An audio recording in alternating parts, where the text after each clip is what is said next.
RRB, ALP और technician की vacancy आ चुकी है। एएलपी की तो आ गई, टेक्नीशियन की बाद में आएगी। और देखो यार, वीडियो आगे बढ़ाने से पहले एक बात मैं बोल दूँ, मैंने ये जो चैनल बनाया था, ये ऑफिशियल नोटिफिकेशन के बारे में जानकारी देने के लिए बनाया था। लेकिन जो है मैं देख रहा हूँ वो तो हर कोई काम कर रहा है। अभी हाल फिलहाल में रेलवे की वैकेंसी आई है, और मैं देख रहा हूँ जितने भी टीचर जिनका प्रोटेस्ट के दौरान कोई अता पता नहीं था, वो अब पेड कोर्स अपना लॉन्च कर रहे हैं। कोई यूट्यूब पे पढ़ाएगा, कोई कहीं और पढ़ाएगा। किसी को इस चीज़ से मतलब नहीं है कि एस के झा सर के कितने वीडियोस ब्लॉक कर दिए गए। किसी को उन स्टूडेंट्स की परवाह नहीं है कि जिन्होंने अपनी छाती पे जब ये पुलिस की लाठियां खाई तब जाके इतनी वैकेंसी आई, आरआरबी एग्ज़ाम कैलेंडर आया। किसी को इस बात से कोई मतलब नहीं है। अब सब लग गए अपनी अपनी तैयारी में। वो स्टूडेंट जिन्होंने लाठी खाई वो किस हाल में हैं। एस के झा सर की वीडियोस ब्लॉक कर दी गई। आज हालत ये है कि उन्हें अपना नया यूट्यूब चैनल बनाना पड़ा। एक आध मैं टीचरों को छोड़ दूँ, जो बिहार के कुछ टीचर हैं जैसे गोस्वामी सर हैं, उन्होंने बस भाई ये बात बोली ही थी एस के झा सर के बारे में। बाकी इक्का दुक्का और टीचर्स, बाकी किसी को कोई मतलब ही नहीं है। मैंने भी ये चैनल ऑफिशियल नोटिफिकेशन के लिए ही बनाया था कि यार जो भी ऑफिशियल नोटिफिकेशन आएगा इस चैनल के माध्यम से मैं आपको बताऊंगा। तो मैं, लेकिन यार मैं देख रहा हूँ कि ये काम तो हर कोई कर रहा है, लेकिन कोई इन सब चीज़ों के बारे में कोई बात नहीं कह रहा है कि कैसे वो स्टूडेंट्स का क्या हुआ, जिन्होंने जो है रेलवे प्रोटेस्ट के दौरान काफ़ी मतलब लाठियाँ खाई थी। उनके बारे में कोई मतलब किसी को कुछ जानना ही नहीं है। किसी को कोई मतलब नहीं, बस अब सब अपनी तैयारी में लग गए, सब अपना कोर्स बेचने में लग गए। अच्छा, अब मैं ज़रा एक और बात कर लूँ। आजकल के जो एसएससी के टॉपर्स हैं, ये यार अपने को बहुत बड़े बड़े व्लॉगर्स अब बन गए हैं। टॉपर्स अब व्लॉगर्स हो गए हैं। मतलब मेरी समझ में ये नहीं आ रहा है कि अरे यार, तुम जो है नई गाड़ी खरीद रहे हो, थार हैं, और ऐसे ही सेल्फी खींच के मतलब क्या दिखाना चाह रहे हो। भाई जो यूट्यूबर्स हैं या जो मतलब जो व्लॉगर्स हैं या बड़े बड़े गेमर्स हैं, वो भाई उनका ये काम है, उनकी इन्हीं सब चीज़ों से अर्निंग है। आपको तो यार, आप सरकारी नौकरी कर रहे हो, आपको तो यार सरकार पैसा दे रही है। आप नहीं ना जो है इन सब चीज़ों पे आश्रित हो कि जो है मैं फ़ोटो एक थार खरीदूँ और जो है और सेल्फी डाल और वीडियो डालूँ या सेल्फी डालूँ कुछ भी। आप तो इस बात पे नहीं आश्रित हो।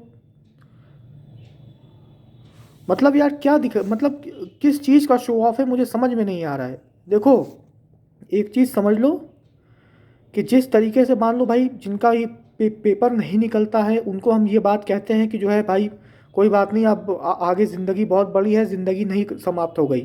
तो भाई जिनका पेपर निकल रहा है या जो टॉप कर रहे हैं ना, उनको भी मैं यही बात कहूँगा कि आपने ज़िंदगी की जंग नहीं कोई जीत ली है। एसएससी सिर्फ एक एग्ज़ाम है जो आपने क्रैक किया है, आगे ज़िंदगी बहुत लंबी है। ऑफिस टूर हो रहा है, सैलरी स्लिप दिखा रहे हैं भाई साहब। मैं देखता हूँ कि जो है कोई एक एसएससी टॉपर शादी कर रहा है, वो वीडियो डाल रहा है, नीचे लड़के कमेंट क्या कर रहे हैं कि बस इसी दिन के लिए तैयारी कर रहे हैं, ऐसी सुंदर लड़की पाने के लिए तैयारी कर रहे हैं। एक से एक भाई मतलब कमेंट में देख रहा हूँ चल रहे हैं। मेहरबानी करके यार इस तरीके का काम मत करिए।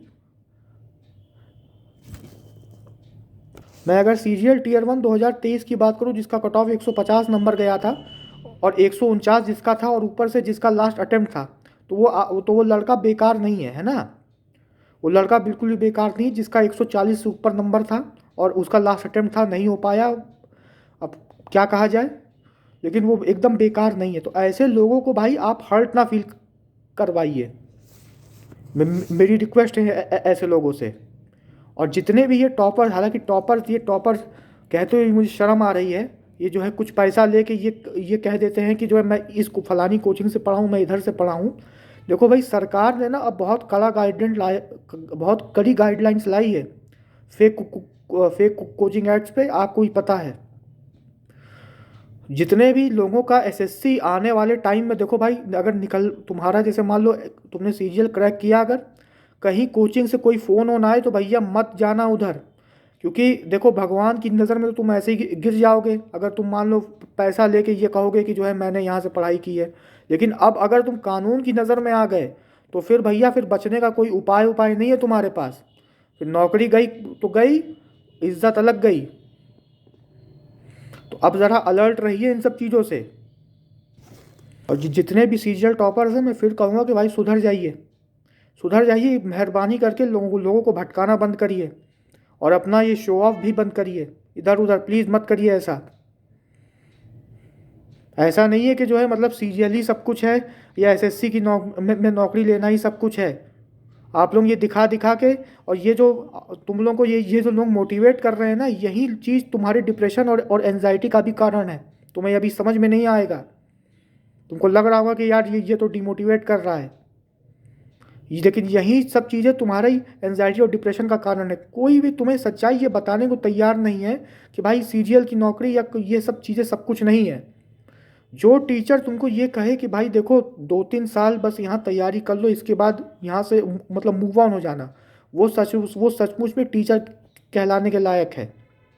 लेकिन जो तुमको ये कहे, फर्जी मोटिवेशन दे कि नहीं नहीं नौकरी तो लेके रहनी है, इस बार बेड़ा पार, ये वो भाई वो लोग देखो वो बस तुमको मोटिवेट कर रहे हैं ताकि तुम उनका कोर्स खरीदो और कुछ नहीं।